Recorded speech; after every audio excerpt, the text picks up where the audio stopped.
My why healthy aging daily. For most of my life, I was busy taking care of everyone else.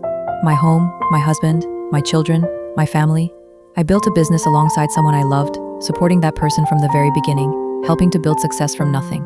And somewhere along the way, I forgot about myself. I forgot to ask whether I was happy, whether I was healthy, whether I was becoming the woman I wanted to be. I was so busy building a life for everyone else that I didn't realize I was slowly disappearing from my own. Then one day, after giving so much of myself, I was discarded. And perhaps that was the moment God was quietly telling me, now, it's time to come home to yourself. At apat na put siyam, I had to begin again. Not because I had everything figured out, but because I finally understood that my life was still mine to rebuild. With God beside me, I am rebuilding my health, my confidence, my purpose, and my future. And that is why I created Healthy Aging Daily, not to pretend that transformation is easy, but to share the truth of what it looks like to start again, even when you think it's too late, because it isn't.